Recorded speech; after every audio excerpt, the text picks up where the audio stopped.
Hello friends, welcome to our session number 32। आज Tom में हमने ऑलरेडी फ्रिक्शन चैप्टर है वो कंप्लीट कर लिया है।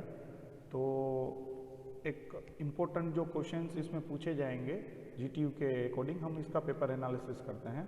यानी कि चैप्टर नंबर 4 में आपको मेन इम्पोर्टेंट किस किस क्वेश्चन को देना है वो यहाँ पे मैंने उसका एनालिसिस किया हुआ है। तो स्टार्ट करते हैं कि जो चैप्टर नंबर 4 हमने फ्रिक्शन स्टार्ट किया था तो उसके बेस में उसमें क्या क्या पूछा गया है जीटीयू में, तो हमको कौन से क्वेश्चन है वो इम्पोर्टेंट मार्क करने हैं और कौन से एग्जाम्पल है वो इम्पोर्टेंट मार्क करने हैं, जिससे हमारा बेस्ट ट्राई हो सके कि एग्ज़ाम में क्वेश्चन मैक्सिमम हमको पूछे जाएँ। तो सबसे पहले मैंने ये जो पेपर लिया हुआ है वो है 2020 का, लास्ट ईयर का। ठीक है, आप देख सकते हो पेपर एनालिसिस लास्ट ईयर का, जिसमें कितना मार्क्स का पूछा गया है। सबसे पहले तो हम देखते हैं कि क्या क्या क्वेश्चंस है वो हमारे पूछे गए हैं। सबसे पहले यहाँ पे जो क्वेश्चंस हैं वो आपको 2 मार्क्स के लिए हैं। आपको 14 क्वेश्चंस आते हैं 14 मार्क्स के लिए, तो ये यहाँ पे दिए गए हैं। तो यहाँ पे आप देख सकते हो सबसे पहले पूछा गया है various type of thrust bearing और इसके एप्लीकेशन। तो बेरिंग जो होता है उसका क्या टाइप्स हैं और उसके एप्लीकेशंस क्या हैं, वो एक यहाँ पे पूछा गया है 2020 में। दूसरा है क्वेश्चन व्हाट इज फ्रिक्शन और list the type of friction. तो ये भी मैंने ऑलरेडी आपको टीच करवाया है कि फ्रिक्शन क्या होता है, ઘસારોની વ્યાખ્યા અને કેટલા ટાઈપના ઘસારા તમને પ્રકાર કેટલા છે એના આપણે અહીંયા વર્ગીકરણ કરવાનું છે। તો આ વસ્તુ જે છે એ તમને એઝ એ ઇમ્પોર્ટન્ટ માર્ક કરવાની છે, કેમ કે 2 માર્ક્સ માટે પણ આ વસ્તુ પૂછાય છે। સેમ વે અહીંયા તમે જોઈ શકશો question number 3, explain different type of single plate clutch and multi plate clutch for 3 marks. 3 marks के लिए आपको डिफरेंस दिया गया है कि सिंगल प्लेट क्लच और मल्टी प्लेट क्लच में क्या डिफरेंस है, तो वो आपको यहाँ पे पूछा गया है। तो देखते हैं कि सिंगल प्लेट क्लच और मल्टी प्लेट क्लच में क्या डिफरेंस है। तो सिंगल प्लेट क्लच क्या होता है और मल्टी प्लेट क्लच सबसे पहले आपको पढ़ना पड़ेगा, उसके बेस पे आपको डिफरेंस क्रिएट करना पड़ेगा। तो ये एक आपको इम्पोर्टेंट मार्क किया गया है। दूसरा है यहाँ पे सेम वे थ्रस्ट बेरिंग और इसके एप्लीकेशंस। ये आप देख सकते हो कि ये दोनों क्वेश्चन जीटीयू में सेम पूछे हैं। तो यहाँ पे एक बेनिफिट है कि थ्रस्ट बेरिंग और इसके एप्लीकेशंस 3 मार्क्स में भी पूछा गया है और 2 मार्क्स में भी पूछा गया है। तो इन दोनों का आपको देख लो कि मोस्ट इंपॉर्टेंट क्वेश्चन ये हो सकता है एक ही पेपर में 2 बार पूछा गया है। ठीक है, उसके बाद जीटीयू में हो सकता है कि वहाँ पे चेंजेस आया हो, लेकिन पेपर में अभी तक कुछ चेंजेस नहीं दिखाया है। थर्ड क्वेश्चन जो आपका है यहाँ पे वो है एग्जाम्पल। ये ऑलरेडी मैंने एग्जाम्पल आपको करवाया है पावर लॉसेस का। तो मैंने बोला था 3 आपको वहाँ पे इम्पोर्टेंट फॉर्मूला है। सबसे पहला फॉर्मूला है जो आपको देखना है वो है एक्सियल लोड का फॉर्मूला W वाला। उसके बाद आपको वहाँ पे मैंने थ्रस्ट वाला बोला था कि टॉर्क कितना लगेगा, उसके बाद पावर कितना लगेगा। तो ये सारी चीज़ों को आपको फॉर्मूला याद करके ही ये आंसर कैलकुलेट करना है। ठीक है, तो ये ऑलरेडी मैंने करवा दिया है। तो ये 3 मार्क्स आपको इजीली, अगर आपको ये फॉर्मूला याद करके सॉल्यूशन आएगा तो जीटीयू में आपको मिल सकते हैं। थर्ड सी का क्वेश्चन है डिफाइन डायनामोमीटर। डायनामोमीटर क्या है और रोप ब्रेक डायनामोमीटर को आपको वहाँ पे एक्सप्लेन करना है। तो यहाँ पे एक डायनामोमीटर रोप ब्रेक हमेशा पूछा जाएगा, तो आप इसका एक इम्पोर्टेंट मार्क कर लीजिए और डायनामोमीटर क्या होता है वो एक इम्पोर्टेंट मार्क कर लीजिए। सिंगल प्लेट मल्टी प्लेट का डिफरेंस रेडी करें, थ्रस्ट बेरिंग के टाइप्स रीडिंग करें और ये एग्जाम्पल प्रिपेयर करें। तो 2020 के जो क्वेश्चन है वो मैक्सिमम इम्पोर्टेंट इसीलिए हैं क्योंकि ये जो पेपर है उसमें मैक्सिमम इम्पोर्टेंट क्वेश्चन ही पूछे गए हैं। फिर भी पीछे हम जो पेपर्स होते हैं वो देख लेते हैं कि उसमें क्या रिपीटेशन हुआ है। देखो, फ्रिक्शन लॉज रिपीट हुए हैं और डायनामोमीटर का फंक्शन और क्लच का फंक्शन रिपीट हुआ है। यानी कि क्लच क्या होता है, डायनामोमीटर क्या होता है और फ्रिक्शन का लॉस क्या है। तो ये भी एक 2-2 मार्क्स के लिए आपको इम्पोर्टेंट एज ए प्रिपेयर करना है कि किस तरह से इसका आंसर आप लिख पाओगे। उसके बाद एडवांटेजेस और डिसएडवांटेजेस ऑफ फ्रिक्शन। फ्रिक्शन के क्या क्या एडवांटेजेस हैं और फ्रिक्शन के क्या डिसएडवांटेजेस हैं, 3 मार्क्स के लिए पूछा गया था जीटीयू में। उसके और में आपको यहाँ पे 6 डेफिनेशन पूछे गए छोटे छोटे। Coefficient of friction, angle of response, limited angle of friction. तो ये छोटे छोटे डेफिनेशन मैंने चैप्टर नंबर इसके जो सेशन है उसकी मैं एक्सप्लेन किए हुए हैं। आप जा वहाँ पे देख सकते हो, और आपके वर्कबुक में भी ये क्वेश्चन नंबर 1 ये दिया गया है, तो आप वहाँ से भी ले सकते हो।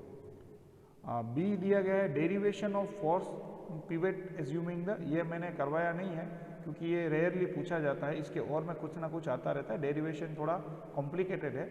इससे अलावा आपको थियरी करनी है तो ये है, और में जो मैंने बोला हुआ था बेन ब्रेक, ब्रेक में आपको ब्रेन ब्रेक पूछा गया है, तो आप डिफरेंशियल ब्रेन ब्रेक कंस्ट्रक्शन करके एक्सप्लेन कर सकते हो। देखो यहाँ पे रोप ब्रेक डायनामोमीटर अगेन रिपीट हुआ है, तो 2020 में भी रोप ब्रेक डायनामोमीटर रिपीट हुआ था 4 मार्क्स के लिए, यहाँ पे भी 4 मार्क्स के लिए रोप ब्रेक डायनामोमीटर रिपीट हुआ है।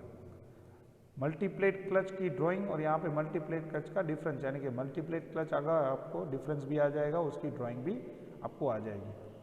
यहाँ पे आपको एक एग्जाम्पल दिया गया है पावर लॉसेस का, सेम वे यहाँ पे भी एक पावर लॉसेस का एग्जाम्पल दिया गया है, तो आपको एक एग्जाम्पल तो 4 मार्क्स के लिए मिल ही जाएगा पावर लॉसेस का, जो मैंने लास्ट टाइम आपको एक दिया गया था। अगर ये नहीं आता है तो उसके नीचे भी एक पावर लॉसेस का एग्जाम्पल दिया गया है, वो भी आप कैलकुलेट कर सकते हो। यानी कि 4 मार्क्स के लिए आपको जो एग्जाम्पल मैंने करवाए हैं 3, वो आप अच्छी तरह से प्रिपेयर कर लोगे तो आई होप कि आपको एग्जाम्पल में कुछ भी डाउट नहीं रहेगा। इसमें आपको एक फ्रिक्शन की थियरी करनी पड़ेगी, डिसएडवांटेजेस एडवांटेजेस उसके लॉज, डायनामोमीटर क्या होता है और रोप ब्रेक डायनामोमीटर का प्रिपरेशन करना पड़ेगा, क्लच क्या होता है और मल्टीप्लेट सिंगल प्लेट क्लच का आपको प्रिपरेशन करना पड़ेगा, और दूसरा है कि ब्रेक और ब्रेक के डिफरेंशियल ब्रेक, तो वो आपको प्रिपेयर करने पड़ेंगे। तो थियरी बहुत सारी है, लेकिन प्रिपेयर करोगे तो इसमें होप कि आपको 12 से 14 मार्क्स आराम से मिल जाएंगे। ठीक है, 2018 का और एक पेपर देखते हैं जिसमें क्या रिपीटेशन हुआ है, उसके बाद 2 हैं पेपर 18 के। तो 2018 में एंगल ऑफ रिस्पॉन्स और सॉलिड फ्रिक्शन का लॉज, यानी कि रिपीटेशंस तो हो ही रहा है, ये रिपीटेशंस आप देख सकते हो, जो एंगल ऑफ रिस्पॉन्स यहाँ पे भी हुआ है, और फ्रिक्शन लॉज जो आप यहाँ पे देख रहे हो लॉ ऑफ फ्रिक्शन, तो वो भी रिपीट हुआ है। यानी कि 2 चीज़ की रिपीटेशंस हो रही है, तो वो आप एक इम्पोर्टेंट मार्क कर सकते हो। ब्रेक डायनामोमीटर अगेन रिपीट हुआ है, तो आप देख सकते हो कि रोप ब्रेक डायनामोमीटर आपको, प्रोनीडेप डायनामोमीटर आप कर सकते हो। Differential brain brake again repeat हुआ है, तो ये रिपीटेशंस आपको पता है कि किस तरह से कर सकते हो। फॉर्मूला किस तरह से आप डिराइव करोगे टॉर्क का और पावर का, फॉर्मूला तो आपके पास पड़ा है, अगर आप वो थियरी करना चाहते हो तो ठीक है, वरना इसके अलावा आपको एक सिंगल प्लेट क्लच की थियरी दी गई है, तो आप वो भी यूज़ कर सकते हो।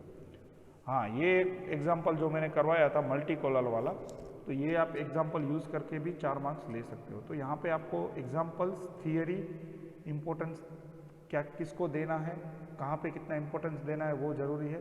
वो आपको इम्पोर्टेंस आ गया तो आपको आराम से इसमें 10 या 12 मार्क्स का कंटेंट मिल जाएगा। अगेन 10 से 12 मार्क्स का पूछा है, ब्रेक क्या होता है, डायनामोमीटर क्या होता है, एंगल ऑफ रिस्पॉन्स क्या होता है, लिमिटेड एंगल ऑफ फ्रिक्शन क्या होता है। तो रिपीटेशंस 2-2 मार्क्स के लिए फिक्स हो गए हैं, एंगल ऑफ रिस्पॉन्स, फ्रिक्शन लो, ब्रेक डायनामोमीटर वो चीज़ और क्लच, ये 4-5 चीज़ें हैं। अच्छी तरह से प्रिपेयर करोगे तो 4 से 5 मार्क्स यहाँ से मिल जाएंगे। यहाँ पे आप देख सकते हो एग्जाम्पल में 4 फिक्स होता है कि पावर लॉसेस क्या हो रहा है, तो वो आप यहाँ से लिख सकते हो। Single plate clutch, multiplate clutch कर लोगे तो आपको एक 3 मार्क्स की ड्राइंग भी आ जाएगी। ठीक है, और यहाँ पे थ्रस्ट बेलिंग का एप्लीकेशंस आगे भी पूछा गया था, तो वो थोड़ा इंपॉर्टेंट है, तो वो भी आप ले सकते हो।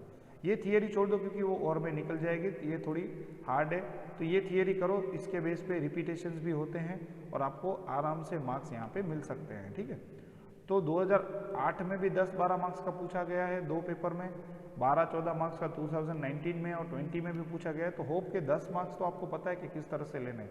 10 मार्क्स के लिए आपका जो टास्क है वो वही है, 32 नंबर का टास्क मैं यहाँ पे दे रहा हूँ, जिसमें आपको कितना लिस्ट करना है, 6 या 7 क्वेश्चंस लिस्टेड कर दो इसको में। सबसे पहला क्वेश्चन कौन सा होना चाहिए, सबसे पहला क्वेश्चन होना चाहिए friction, what is friction, friction क्या होता है, उसके टाइप्स और फ्रिक्शन का advantages disadvantages.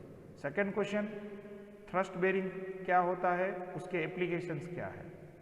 Third question single plate clutch, multi plate clutch.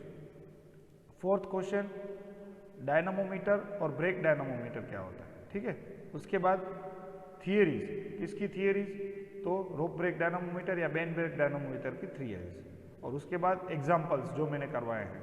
तो ये 5-6 चीज़ें आप टिक मार्क करके अच्छे से इस चैप्टर में प्रिपेयर करोगे ना, तो आपको 12 मार्क्स तो आराम से इस चैप्टर में से मिल जाएंगे। तो आई होप कि आपको ये सारी चीज़ें इंपॉर्टेंस पता चली होगी कि फ्रिक्शन में कौन सी चीज़ें इंपॉर्टेंट है। ये 6 चीज़ों को प्रिपेयर करना है। इन 6 चीज़ों में से कुछ भी आपको डाउट हो, कुछ भी समझ भी नहीं आ रहा, तो मुझे कांटेक्ट कर सकते हो। यहाँ पे हमारा फ्रिक्शन चैप्टर तो कंप्लीट हो रहा है, उसके मेन इंपॉर्टेंट क्वेश्चंस भी मैंने आपको बोल दिए हैं कि प्रिपरेशन किस तरह से करनी है इस चैप्टर की। तो आप वर्कबुक में कंप्लीट करिए आपके सारे टास्क। इस चैप्टर में से ये 6 क्वेश्चंस प्रिपेयर करिए, इसमें कुछ भी डाउट हो तो मुझे कांटेक्ट करिएगा। हम नया चैप्टर स्टार्ट करने वाले हैं, तो ये चैप्टर आपका क्लियर होना चाहिए। अगर इसमें कुछ भी डाउट रह गया हो तो मुझे कांटेक्ट करिएगा। हम लैब के टाइम पे भी मिलते हैं, तो उसमें कुछ डाउट हो तो वहाँ पे भी आप क्लियर अप कर सकते हो। तो आई होप इसका आपको समझ में आ गया होगा सारी चीज़ें। नेक्स्ट सेशन में मिलेंगे जहाँ पे नया चैप्टर चालू करने वाले हैं। तब तक के लिए गुड बाय।